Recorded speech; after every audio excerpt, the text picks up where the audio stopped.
Salam alaikum, and welcome to a History of Egypt podcast interview. My guest today is Professor Peter Brand. Professor Brand is a Canadian Egyptologist. He is currently an associate professor at the University of Memphis in Tennessee in the United States. He completed his PhD in 1998, studying the monuments of King Sety I, the second ruler of the 19th dynasty. More recently, Professor Brand has published a mammoth book, Ramesses II, Egypt's Ultimate Pharaoh. This text is possibly the largest study of Ramesses II and his time ever conducted by an Egyptologist. It is an enormous book, full of detail and wonderful information. Professor Brand kindly agreed to visit the History of Egypt podcast for a series of conversations. In the course of these interviews, we will discuss the rise of Ramesses I and the Ramessid family, the reign of Sety I and its accomplishments, and then the long, magnificent years of Ramesses II. As you can imagine, and hopefully appreciate, Professor Brand has a wealth of knowledge about this period, and an unbridled enthusiasm to discuss every nook and cranny. As a result, the conversation is extremely detailed and also quite long, about 90 minutes for our first session. I realize that might be quite a lot for the casual listener, so I've divided this conversation into 2 episodes, each 40 to 45 minutes in total. In the first conversation, we discuss the rise of Paramessu to the position of kingship, and we discuss the origins of this man and his family overall, what the new rulers tell us about Egyptian society around 1300 BCE. Then, in conversation 2, we will discuss the reign of Ramesses I and his successor, Sety I, and how these 2 pharaohs kind of start the 19th dynasty, how it all fits together. So the first conversation will begin in a moment. The second conversation will release in a couple of days. Hopefully, this makes it all manageable, and I hope you enjoy it.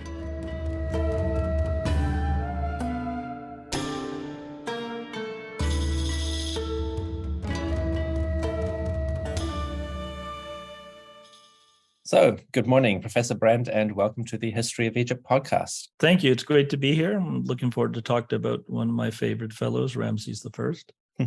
Very good. And how are things in Memphis, Tennessee at the moment?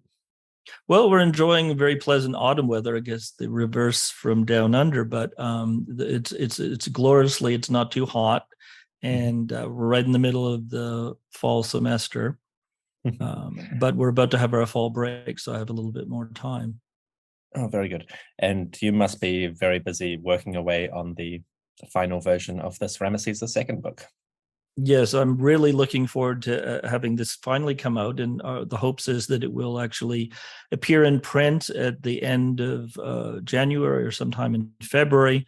I'm just in the process of putting the final touches on the last series of proofs, as well as completing the index and trying to make it as user-friendly as possible. But yeah, the thing after so many years is finally happening. It looks, from what you've shown me, it looks like a massive undertaking. So how did this exactly come about? Well, I have been working on the book actively, it seems like, for at least 10 years, but in many ways, the conception goes back more than 20.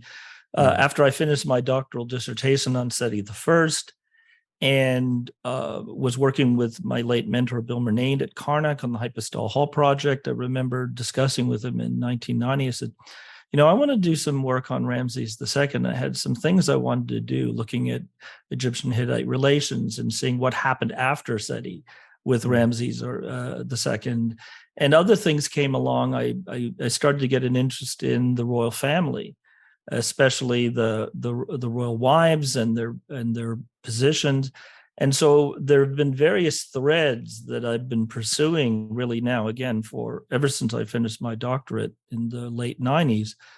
And it's just sort of gelled. One of the big themes of the book is not just Ramesses II, but the rise of the Ramesside house, the end, the crisis of various kinds of crises at the end of the 18th dynasty, and the evolution of Egypt's relationship with the Hittites, this long sort of festering border war over Syria, the ideological conception of why the Egyptians kept fighting when they weren't making any progress, it seemed, and exploring the diplomacy and all this. And so the Egyptian Hittite relations is a big theme. Why the book calls Ramesses II the ultimate pharaoh. Why I think he is the ultimate pharaoh, the ultimate paragon of everything a pharaoh is supposed to be. And also looking at the important role that ideology plays, both the way the Egyptians conceived of their world and the way they talked about it in their monumental art and these historical inscriptions, which are heavily ideological. And we can dismiss it as propaganda, but I like to call it the ideological filter, but their worldview and expectations of what a pharaoh is supposed to do shape the historical record that we have. And we have to understand that if we are to make any real sense of what actually was going on and why they were doing what they were doing. Fair enough. So that's the broad conception. And today we're really going to focus on the rise of the Ramessid part, that first section. And then in the future, we will discuss Ramesses II himself in hopefully much greater detail than we will today. But just to start off with, over the past, say, 10 to 15 years, there has been a sort of growing appreciation and awareness of figures like Ramesses I as these previously kind of overlooked figures in sort of leading into the ascent of people like Ramesses II. So having done your doctoral dissertation on Sety I and his monuments particularly, and then transitioning into a full-scale publication study of Ramesses II overall, how has your appreciation of this family or this little dynastic period evolved over time? Well, I think that, again, trying to have a better understanding of how and why they came to power, why Horemheb ultimately chose this guy, Paramessu, who was a high military officer, was also a senior political figure as one of the viziers, and having a better appreciation of how these and why these pharaohs, like both Sety I and Ramesses II, look back in the period before they became pharaohs. Most of what we know about Ramesses I is what Seti tells us about Ramesses I after his death, at least as far as his time as king. And then, of course, we have a few monuments like these statues that give us a sort of a brief bio sketch or curriculum vitae of Ramesses I's rise to power. But ultimately, exactly what happened, exactly why Ramesses I or Paramessu was chosen, and exactly why Seti I is telling us about his late father. This is important to understand how these kings came into power and how they maintained this new royal house. The same is true, of course, with Ramesses II, although we do have a lot of monuments and inscriptions about the lifetime of Seti I as pharaoh. Still, in understanding the ideology of kingship, understanding the way that these kings rose to power and how they justified their new position, having gone from being courtiers to pharaohs. A lot of that is this sort of retrospective view of which Ramesses talks about his father Seti I and how Seti I talks about his father Ramesses II. And I guess I've also come to understand that this ideology, the spin, if you will, and I don't want to just dismiss it as quote unquote propaganda, but actually the political mythology, let's call it, or the ideology of kingship and this idealization of the careers and the pre-royal careers of these early pharaohs is something we have to understand to have a better understanding of the historical events. But also it's a fascinating thing in itself to understand how these guys essentially were masters of the spin and how, or public relations or political mythology, a political narrative. In sort of modern sort of political parlance, they were masters of spin and they were always on message. And they had a very good PR campaign. Very good. So, okay, so let's dive a little bit deeper into that rise. And the first question I would like to ask is probably one that I think many in the general public will be the most familiar with recently. And that is the so-called mummy of Ramesses I, which was in a museum in Niagara Falls, and then over a period of time was slowly identified by scholars who suspected this might actually be a royal figure, and then was repatriated to Egypt and now lies in glorious state in the Luxor Museum. My question to you is that on the currently evidence that is currently available, how likely do you think that this is Ramesses I himself and not, say, another member of the Ramesside family from later? Well, the long story short is that it's neither proven nor disproven. You call it the so-called mummy of Ramesses I. Well, it's definitely a mummy, but True. whether or not it is a Ramesses I is an open question. And again, here we are faced, which I think it's important for the public to understand, and sometimes I think that some of my Egyptological colleagues need to understand, is that if you're going to do ancient history, especially pharaonic history, you better begin to get used to living with uncertainty, or not having questions absolutely resolved, because the evidence is often horribly ambiguous, and you can make very good circumstantial cases. So look at this mummy. Well, certainly Ramesses I was not previously identified in the royal mummies in the cache, in these cache tombs at Deir el-Bahari or Amenhotep II in the Valley of the Kings. Also, we have a coffin that contained the mummy that we're almost certain, I still think this is true, the actual mummy of Ramesses II. And of course, it was had an inscription that was added on top of it, an ink inscription by the priest that reburied it, that tells that it is Ramesses II. And yet, if you look at the appearance of the coffin, it doesn't look like Ramesses II. It kind of looks more like Horemheb or possibly Ramesses I.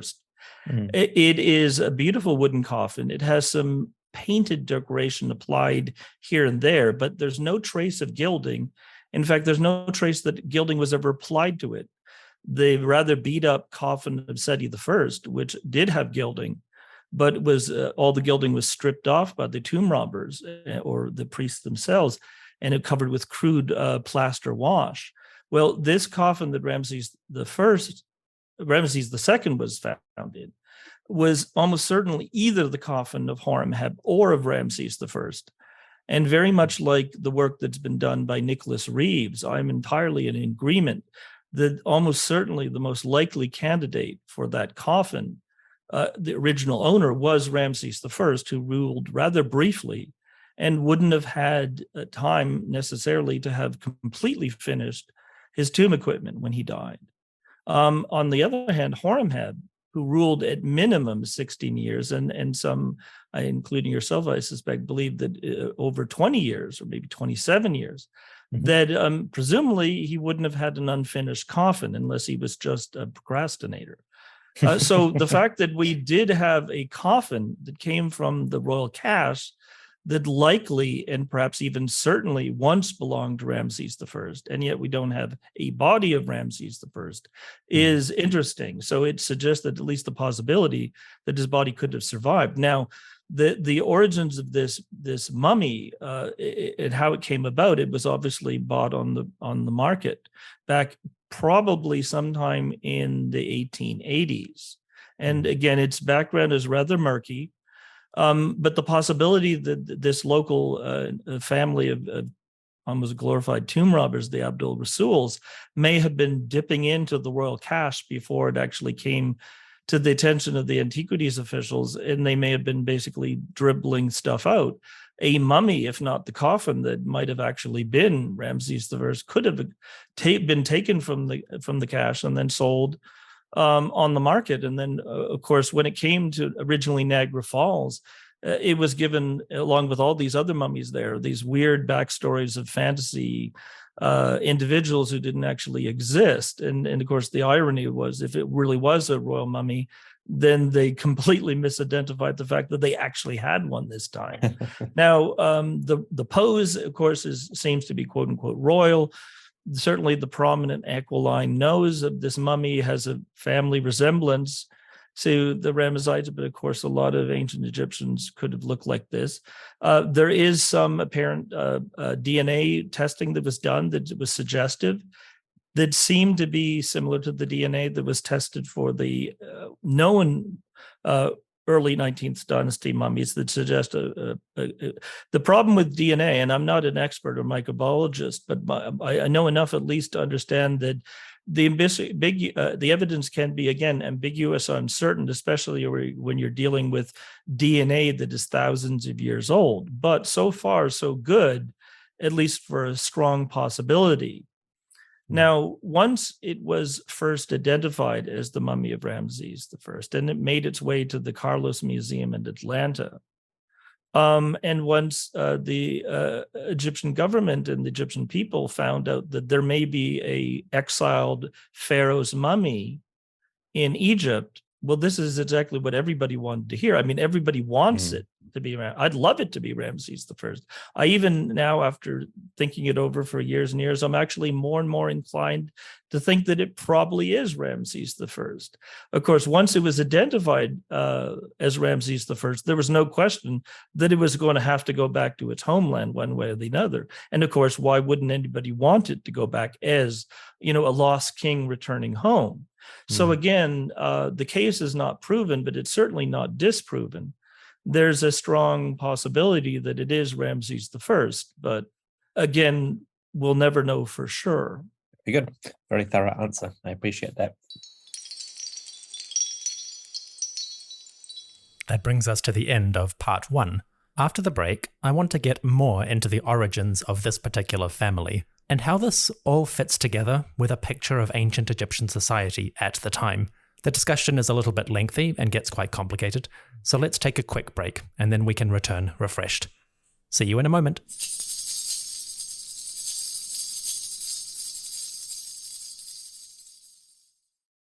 And now part 2. We have discussed the origins of Ramesses I as an official and servant of King Horemheb, and we have touched on his mummy, the physical remains that might be associated with this king. Now, I ask Professor Brand his thoughts on the origins of this family.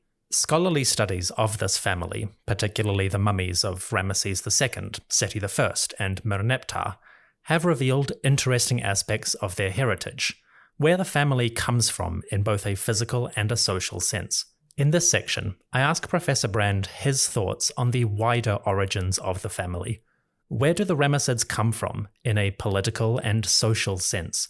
And what does that tell us about society in Egypt around 1300 BCE? So if we take for the sake of argument that this mummy is in fact Ramesses.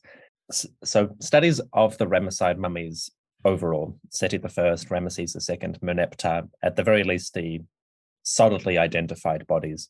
In the 1970s, particularly scholars like John Harris, did X-ray analyses of these bodies to try and understand more about the families and how they fit into the mixed but tentatively identified populations of ancient Egypt. And one of the conclusions that Harris and his team came to was that the family of Ramesses II, or we'll just say the Ramessides, seemed to have an interesting sort of mixed background, with some evidence for quite southern origins, down in southern Egypt, Wawat, Kush, Nubia, that kind of Nilotic population. But they also seemed to have some, at least superficial traces of the northern Eastern Mediterranean population. So these assessments would make sense archaeologically if the family of Ramesses are, broadly speaking, northerners, which does seem to be a very cosmopolitan area, a lot of populations moving through and mixing.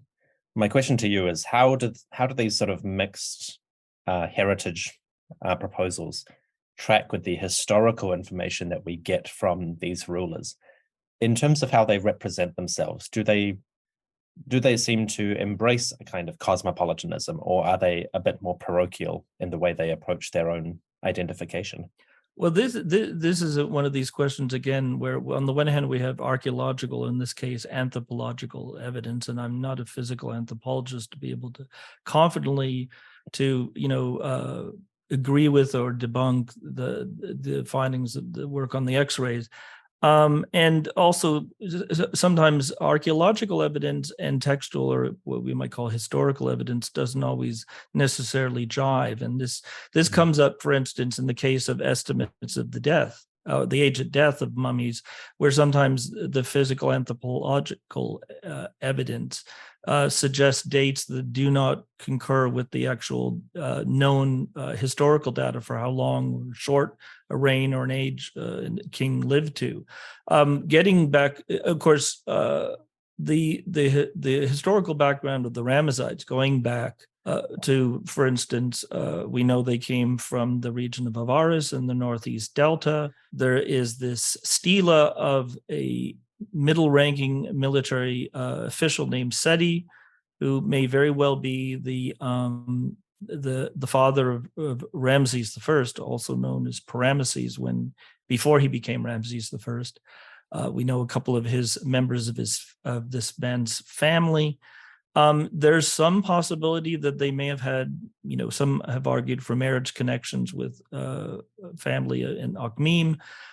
They were also, of course, at least to some extent, plugged into the court elite and the elite class of Egypt. One suspects there was lots of intermarriage among elite families, including ones not just in their local areas, but at court. And of course, at court, in Memphis, the possibility that courtiers that came from different parts of the country would have come rub shoulders with others that were from other parts of the country, and then may have made family marriage deals. So all this suggests that either in the generation of and right before Paramessu, or even far back, sometime in the early ancestors, going back maybe sometime in the 18th dynasty, there may have been intermarriage with other families. The little that we know about Paramessu's future Ramesses I, his family origins, his father Sety, is that he was a typical late 18th dynasty military official, a courtier, that was part of what was obviously a very cosmopolitan court elite culture, not just cosmopolitan in terms of similar across Egypt, but even, of course, that this was at the height of the Bronze Age and the international system with diplomacy, et cetera. So just by being members of the court elite, there is going to be quite a bit of cosmopolitanism and the potential for all kinds of intermarriages with people from other elite families from across Egypt, pinning it down and being able to say, aha, that here we can show a direct family link between the family of Paramessu and other elite families. Like, again, the suggestion has been made that Paramessu's uncle, a man named Kamwasa, may have been married to a member of a woman who was a member of the extended or descendants of the famous Yuya and Tuya, the mothers of Queen T, and also somehow was related by marriage to the family of Pharaoh I. Is intriguing, but it's also going fairly out on a limb. It is so. For instance, there was an idea that was put forward by a scholar that studied this stela from Chicago, that Paramessu, if Paramessu is the one that is the son of this military officer Sety, that the military officer Sety had a brother named Kamwasa, again, a nice Ramesside family name that presumably was inherited from earlier generations. But this guy, Kamwasa, married a woman named Tamwadsi, who seems to have been a member of the family, the descendants of Yuya and Tuya and the family of I. Now, this uncle, Kamwasa, was a fan bearer of the retinue, sort of a court fan bearer.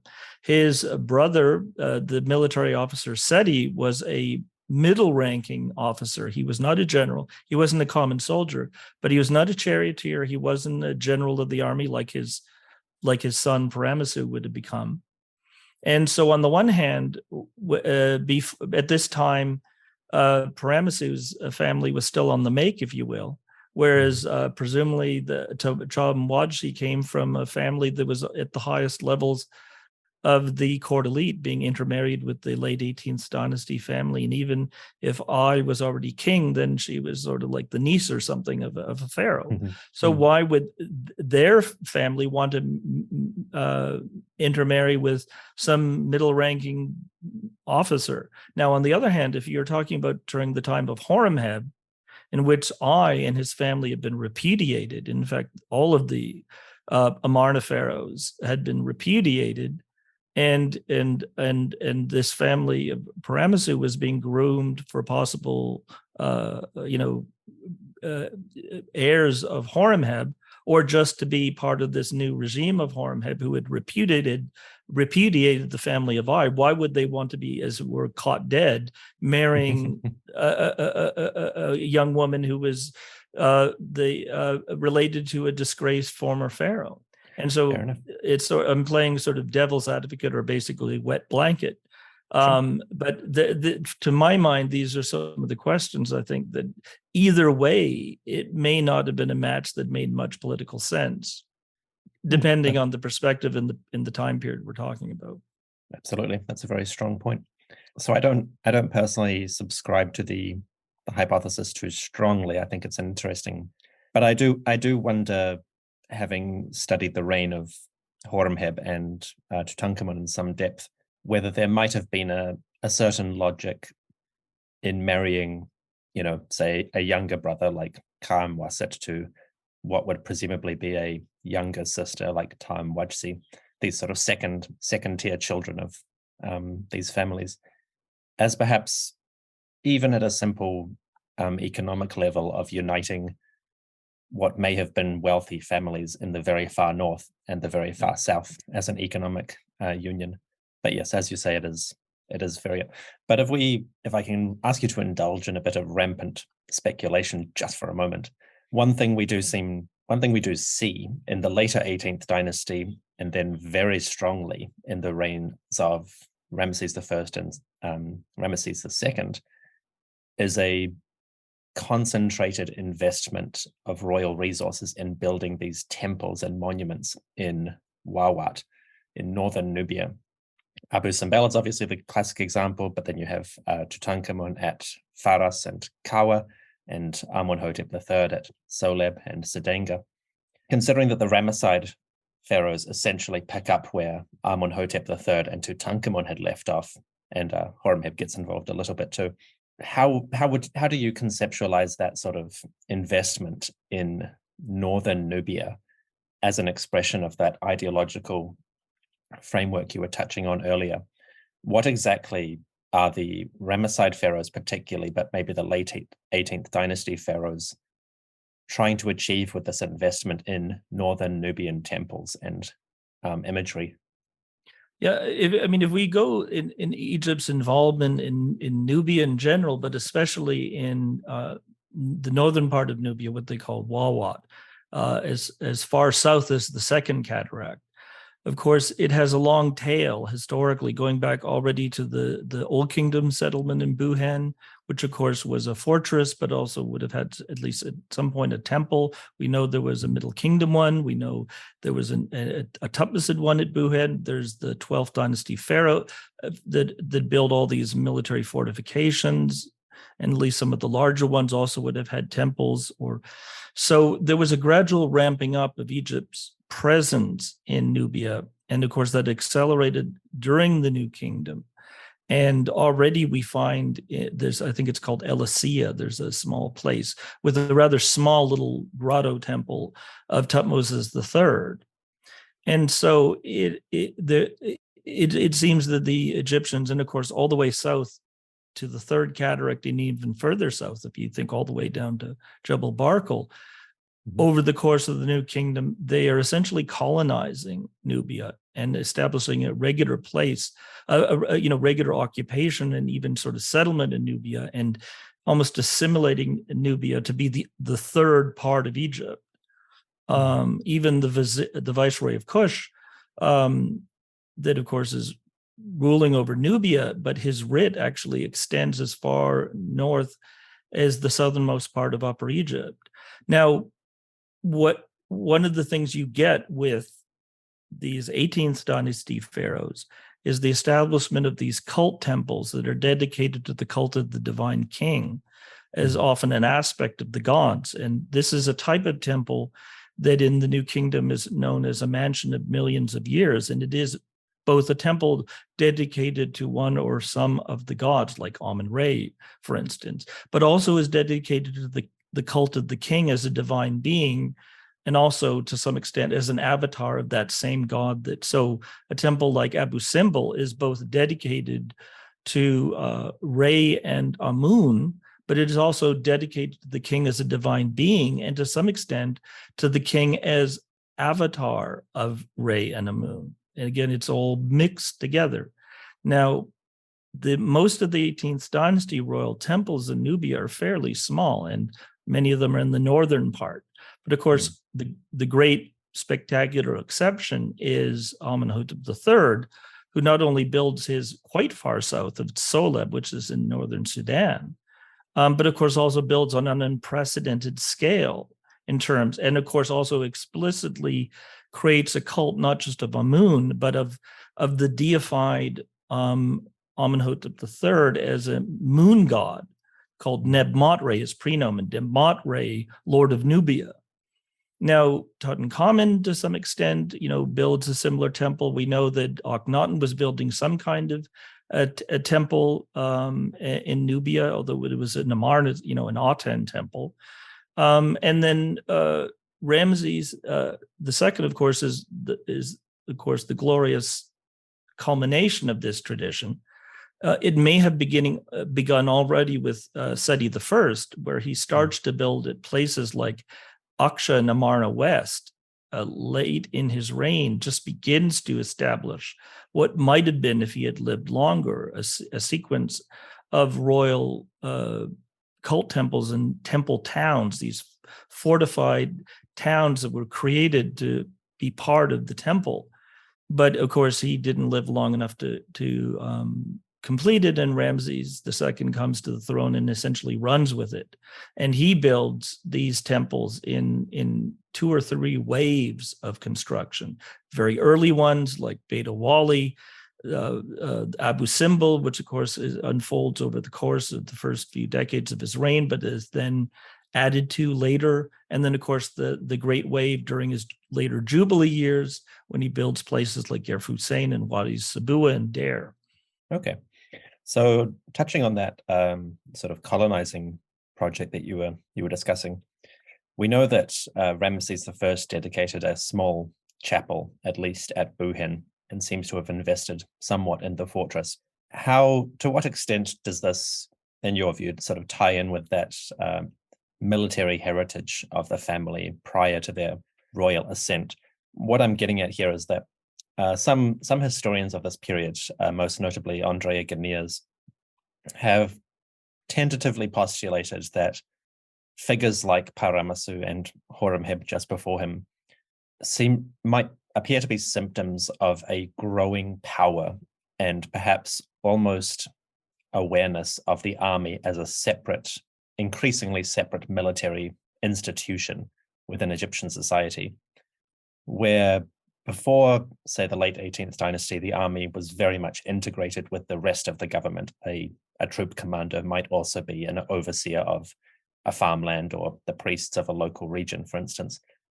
But as Horemheb and then Paramessu and the Ramessids begin to establish themselves, we seem to find an increasing conception of the army as a thing, as an institution in itself. To what extent do you think these projects like colonizing Nubia or expanding the fortresses along the Sinai tie in with that concept of sort of army self-awareness? Well, I think there's a series of things we have to consider here. First of all, as far as like these temple towns or fortified settlements in Nubia, well, all pharaohs, of course, would establish military structures as well as religious and sort of urban structures.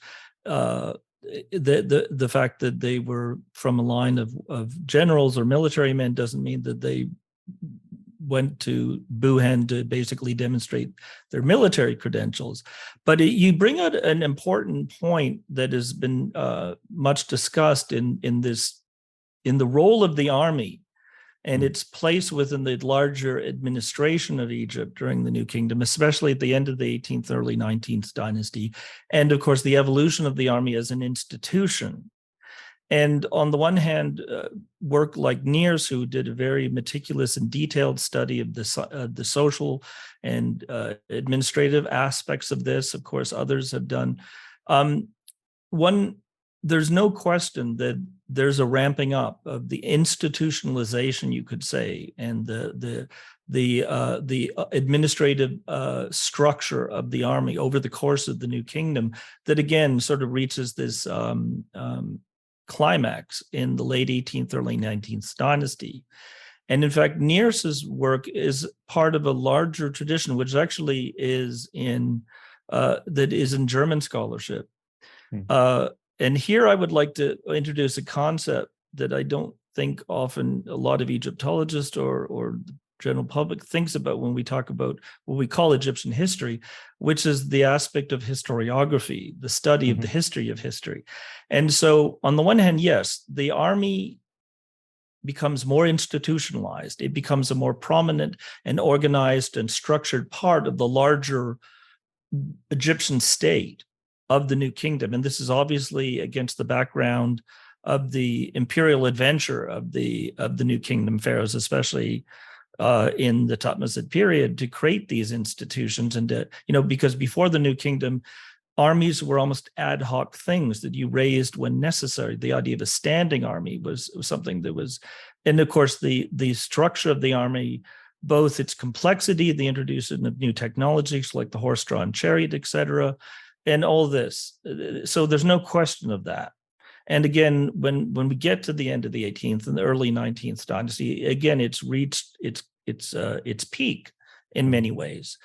On the other hand, one has to be rather cautious, I think, about saying, that we can understand or explain the end of the 18th dynasty and the rise of the Ramessides is essentially, quote unquote, military coup d'etat, or the army takes over. And here, I think I want to reintroduce this topic of historiography.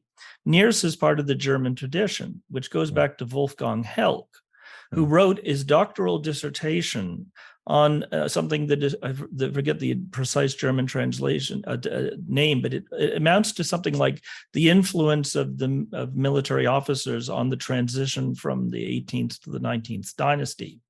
He's writing this in Germany in 1939, on the eve of World War II. And then during his career, after the end of the fall of Nazism and during the Cold War, and what is often, as Osman and others have called it, the trauma of World War II on the German psyche, and then projecting that trauma, as they call it, on the late 18th dynasty and the fallouts of the effect of the Marne period. All these generals come to power. It's a military coup d'etat. What I would point out is that, of course, the military role of the pharaoh goes back to the beginnings of Egyptian civilization, that the king was a war leader, as the army has become institutionalized. But another thing that I think we have to think about is that what we call different spheres of the state, or even different branches of society, civilian versus military, clerical versus lay, the separation of church and state, but there was no separation of church and temple and state. And in fact, to the extent that the army became an institution, a bureaucratic institution, it was as much a part of the administration or the bureaucracy as the priesthood, which or other what we would call quote unquote civilian branches. But to say, this man's a priest and therefore he's clergy, and this man's a civilian official because he's the overseer of the granary or the viceroy of Kush, or this guy is military, he's a soldier because he's an overseer of the army.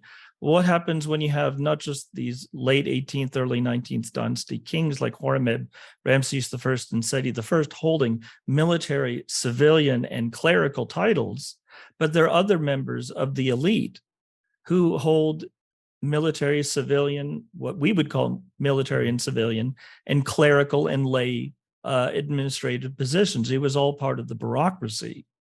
And it all was part of what we called the estate, which for the Egyptians was the house of the king.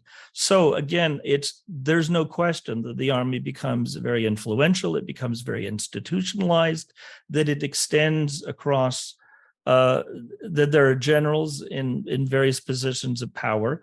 But again, a guy who can start off to be as an officer and eventually become a priest or a minister of the quote unquote civilian state, but there can be priests that become viziers and generals also.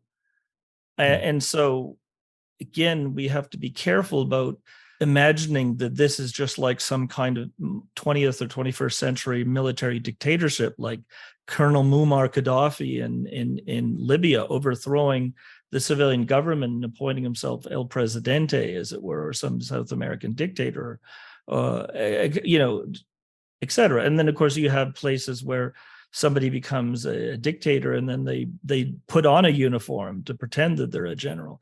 I think there's a lot of crossover in these spheres of government in Egypt, but also we should be cautious about overly using modern analogies and even modern conceptions of the different spheres of the public space and government departments in trying to figure out what's going on in ancient Egypt. Absolutely. That's a very good answer. I like that. Thank you. Whew. That was big, very thorough, but fascinating. The rise of the Ramessids is a really interesting phenomenon in social history. We'll pause the conversation there to catch our breath and absorb what Professor Brand has discussed. In a couple of days, part 2 of this conversation will release, in which we discuss the royal reign of Ramesses I and how he and his family established their power as pharaohs of Egypt. I'll see you in a couple of days, and I hope Ra blesses your land.